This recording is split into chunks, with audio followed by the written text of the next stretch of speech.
Haley has said repeatedly that she accepts the terms of the so-called climate debate, as devised by the forces currently trying to destroy the West. Tucker Carlson just revealed what he says is the last secret the US government has been hiding. It's a shocking revelation that makes us question everything we think we know about how our elections work. Next week, estimates suggest that 40%, maybe more, of all primary voters in the Republican primary will not be Republicans. So who will they be? Well, they'll be liberals, like this one.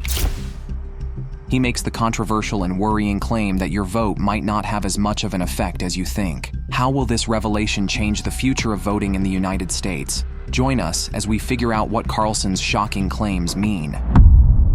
Recent political developments. Recent political events have shown how deeply split and uneasy things have become in the country. One big point of disagreement is the so-called climate debate.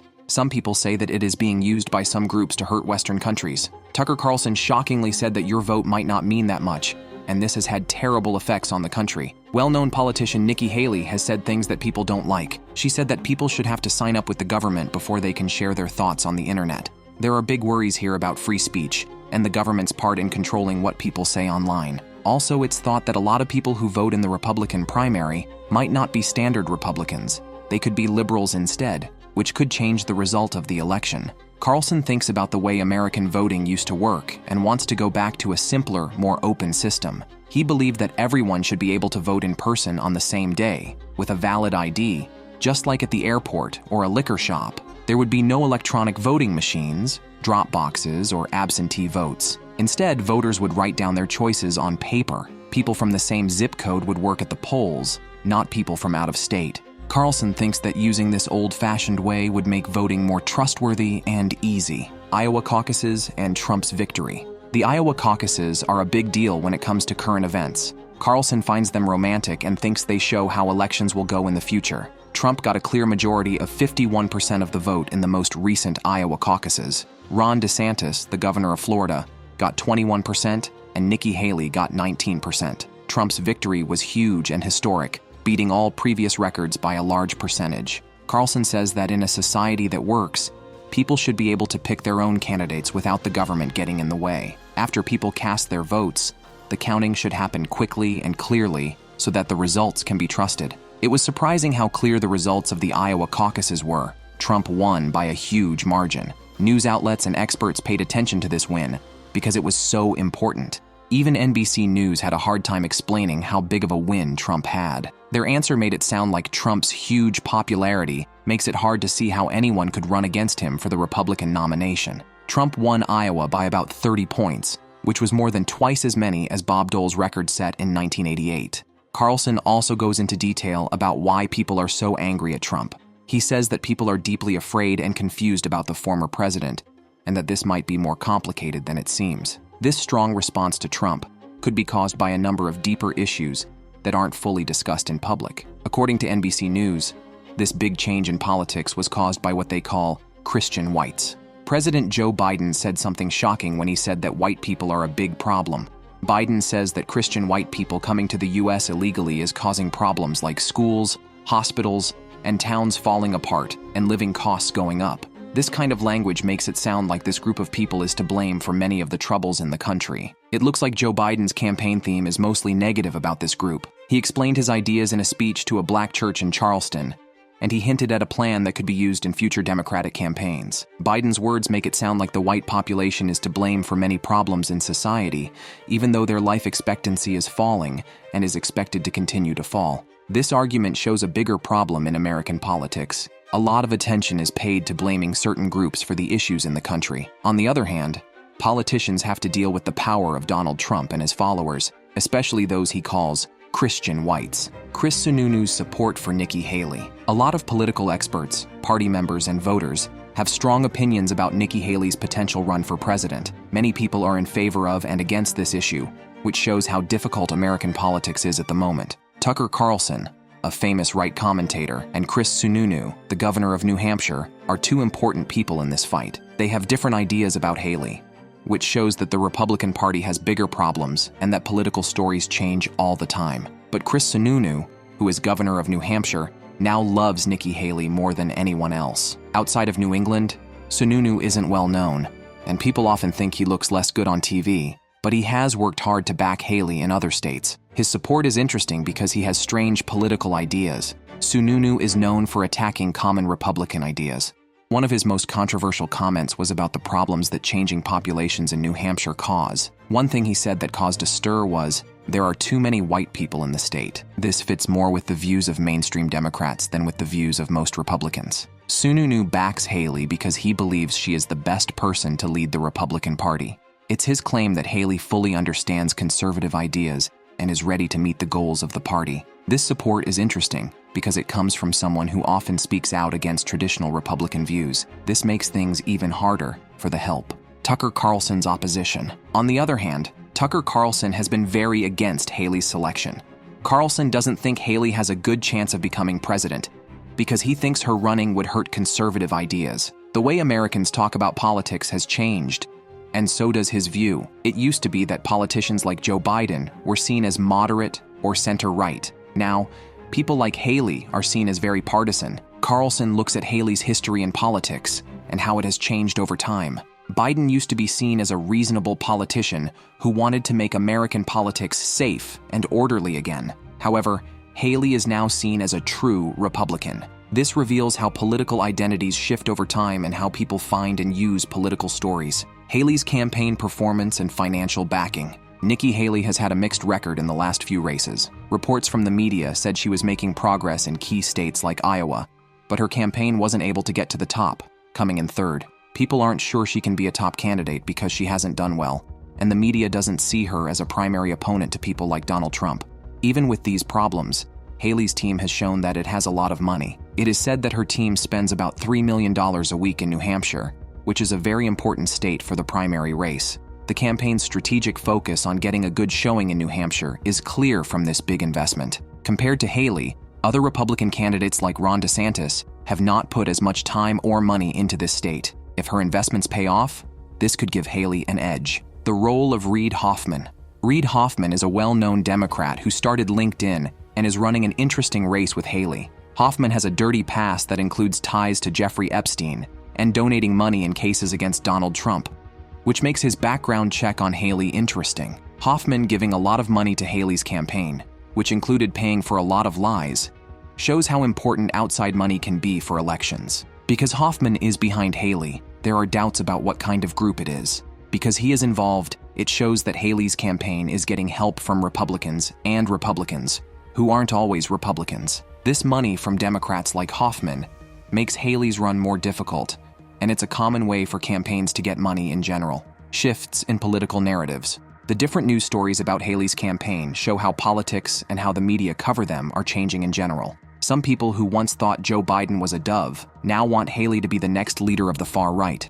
The change, in this case, shows how political stories can be changed to fit new needs and situations. Some people don't agree with Haley's ideas on foreign policy either. People are talking about how she wants to give Ukraine more aid than Congress has said it can. Some people say that this stance is part of a bigger plan that could cause problems, since the US's aid to Ukraine has cost taxpayers a lot of money. There is a bigger argument going on about what American help means and how well it works. Controversial statements and policy positions. A lot of people have also talked about what Haley said at the protests for George Floyd. People said that her comment telling people to feel their own pain was hurtful and could make things worse at a time when the country is already in a bad mood. Nobody has told her she's sorry for these comments, so people are still arguing about what she knows and how she handles social issues. A lot of people don't agree with what Haley says about climate change and refugees. A lot of traditional Republicans don't agree with her on immigration, even though she wants to treat undocumented immigrants fairly. Conservatives also don't believe her when she says that climate change is a threat to national security and that we should take in people who have been forced to leave their homes because of the climate. Some say these views could turn off staunch Republicans and make things more difficult for taxpayers. Carlson's critique of Haley's conservatism. Tucker Carlson has given Haley some doubts about the truth of her Republican credentials. His question is whether her support is truly based on traditional conservative values or whether it was faked by the media and the people who give her money. Carlson says bad things about Haley for what she has done and said in the past, like standing up for vaccine records and the way she dealt with the George Floyd protests. Carlson's study shows that more people aren't sure if Haley's ideas are really conservative. His opinion shows that Haley's public image, which is shaped by money and the media, may not fully reflect what she really thinks or wants to do. People have very different ideas and stories when they talk about Nikki Haley's possible run for president. Chris Sununu and other people think Haley is a good choice to lead the Republican Party. Some people, like Tucker Carlson, say she isn't really a Republican. People like Reid Hoffman are involved, and a lot of money is going into Haley's campaign. This makes the whole thing more difficult. The way Haley's campaign is run will have a big effect on how politics work in the United States in the future. New Hampshire primary, a critical test for Haley. People in New Hampshire are afraid that some Republican voters could be moved by stories that don't fit with what they believe. In the next few weeks, there will be primary elections. No matter what party they belong to, anyone can vote in the Republican primary in this state because the election system is open. This might change what happens. Things will go well for Nikki Haley in New Hampshire. This might be because conservative ideas are supported by people who don't always agree with them. Carlson wants to know how many Republican voters might change their minds after hearing Haley's story. It's possible that they won't look into her ideas any further. The primary is just the beginning of a long process. If Haley wins or does well in New Hampshire, it will be a big deal. This primary could change the race in a lot of different ways, but more than one result will be needed to decide the general direction of the campaign. The fight over Nikki Haley's running for office shows how split the Republican Party is. It also shows how tough it is to define and follow conservative principles in the present day. New Hampshire is a small U.S. state with lots of trees. The only question now is whether or not other Republicans will back Nikki Haley as well. If she wants to be the Republican nominee, she needs more than just support from people in New Hampshire. For her to win, a lot of Republicans would have to choose her over other Democrats. The complexity of U.S. politics and international relations. Politics in the U.S. are hard to understand these days. There is more to it than just left versus right. It's more like a military task. It's also hard to keep international ties this way. Some people worry that Vladimir Putin, the leader of Russia, doesn't respect President Obama and might be ready to make things worse. He has even brought up the idea of a nuclear war. This shows how dangerous politics abroad can be and how risky it is for the U.S. to be in charge right now. President Biden has said that he will stay active in conflicts around the world until they are over. It's possible that the troops will be there for a long time. Some people don't think Biden will even make it to the end of his term. Democrats don't have a clear choice for someone to run against him, and Kamala Harris is an even less popular choice. The way things are going now shows how unsteady U.S. politics and leadership can be. Trump has made it clear in his own country that he doesn't agree with Biden's plan to keep the borders open. He says that the way the government handles immigration now not only undermines the safety of the country, but also uses up a lot of its resources. Many more people are crossing the border illegally than there were before. Trump says Biden hasn't done enough to stop this. The White House, on the other hand, says that its rules are needed to help people in need during the border disaster.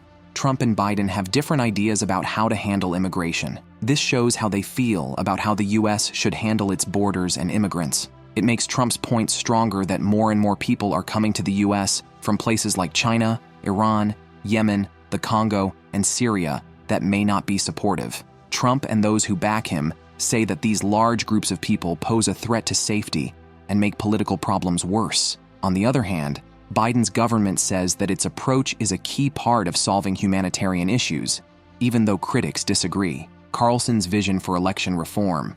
People are still fighting about how to handle immigration, but how to vote is also a very important issue. Tucker Carlson, a famous conservative commentator, has been a strong backer of using paper ballots instead of computers to vote. If people voted on paper, Carlson says, polls would be more honest, and hackers and other bad people wouldn't be able to mess up the systems. Some people don't trust the political process as much because they believe that electronic voting tools are too easy to hack. People who don't want to switch to paper votes say it might be hard to do, and some people might lose their right to vote. They say it might be hard to set up and run a paper-based system because of things like having to handle and count a lot of paper votes. Carlson and other people who favor paper ballots say that this change is needed to make sure that elections are fair and clear. There are disagreements about voting methods because people want to make sure the voting process is fair and fix issues that could make people not trust polls. People like Carlson have an effect because politics are always changing. This shows how split people are and how hard it is to keep democracy honest. These issues are still very important to American politics as a whole. It's hard to understand, and U.S. politics are always changing, At the moment, this is because people don't agree on how to handle immigrants, how polls should work, or how well leaders should do their jobs. Laws will change a lot over the next few years. Some of these are whether Nikki Haley can get past these issues and win the Republican nomination, and how elections will be run in the future. Everyone would vote in person on the same day. You would need to show ID to buy something or get through airport security. The way you would vote on paper would be different from voting electronically. You would mark your picks. There wouldn't be any drop boxes or ballots sent in the mail.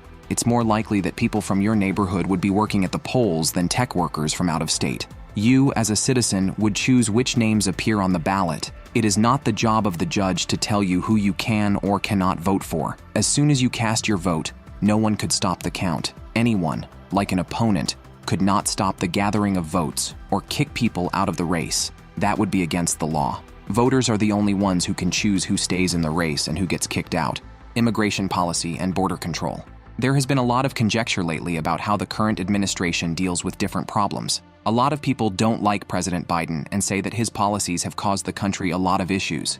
One area where Biden's actions have been closely watched is his treatment of immigration. Some people say that the administration's policy of open borders has hurt national security. It has put a lot of pressure on the country's resources. It's clear that more people are crossing the line illegally, which some say has caused crime rates to rise. Just about half of all the people ICE arrested last year were criminal aliens. Over 33,000 assaults, 3,000 robberies, 6,900 burglaries, 7,500 weapon crimes, 4,300 sex crimes, 1,600 kidnappings, and 1,700 murders were among the major crimes these people were charged with. Some people say that a lot of these people are coming from bars, jails, and mental hospitals all over the world, like in the Congo and Syria. Some people think that criminals are getting out of these prisons and entering the US, which is making violent crimes more common. A lot of people say that the current rules on immigration are not only dangerous, but they are also part of a bigger plan to control the government. Some people think that letting a lot of people into the country is an attempt to change the results of elections or get more votes. Some people think that the government is trying to bring in a lot of refugees to get political support. However, this is a controversial claim that not everyone agrees with. Presidential immunity and legal challenges. The popularity ratings for both President Joe Biden and Vice President Kamala Harris are very low, according to new polls. Within this group, there are many unhappy workers. There have been reports that the Democratic Party might go through big changes as the elections get closer. Concerns about this worry also make people nervous about the future of the Democratic Party. It's being debated whether the president should have full legal protection. People are talking about whether the president should be able to make tough decisions without fear of breaking the law. Advocates of this concept say that leaders who are protected by the law are significant. Some individuals believe that if the president is scared of breaking the law, they might not make good decisions. These decisions might be required but could lead to trouble. What they think amnesty means is that the president can do what's best for the country without thinking about being sued or charged with a crime. As president, Donald Trump had to deal with many charges and court issues. He says these charges are supposed to hurt his leadership for political reasons. Trump says that some local and state officials who often work with the White House are trying to hurt his reputation. This will distract him from making choices. A famous lawyer works for the Manhattan District Attorney's Office, which he uses as proof of this supposed plan. President Trump believes that these legal issues are personal attacks on him. These attempts keep future leaders from making brave choices. He is worried that these problems could change the role of the president, making it less serious about making decisions and more of a show. He believes that the current situation, along with rogue prosecutors and unfair judges, makes it more difficult for the president to do his job. He said that leaders may be afraid of what will happen in the legal or political system. These kinds of pressures can make it hard for them to do what's best for the country. Trump uses the fate of high-profile ISIS members as an example to support what he says. It was important for national and international security, he says, so these actions should not have been punished by the law. Trump thinks that a president should be able to make difficult decisions without breaking the law. The decisions should be good for both the country and the world. He thinks the charges against him are attacks on his character and attempts to stop future good government and strong leadership. Beyond his own legal issues, Trump is critical of the whole court system. In his opinion, the law is against him, and the courts and lawyers who handle his cases are not being fair. Because he is biased, he uses Jack Smith, a lawyer who is known to be against him, as an example. Trump says Smith losing his job and other bad Supreme Court decisions show that the court system is unfair by nature. He criticizes judges, especially those in New York, by saying they are unfair and make decisions based on personal grudges. Beyond talking about specific issues, Trump also talks about politics in a broader sense. He believes that President Biden is totally failing at his job of handling the border problem. Trump says that the situation at the border is the worst it has ever been, with deaths, violence, and a worsened worldwide reputation.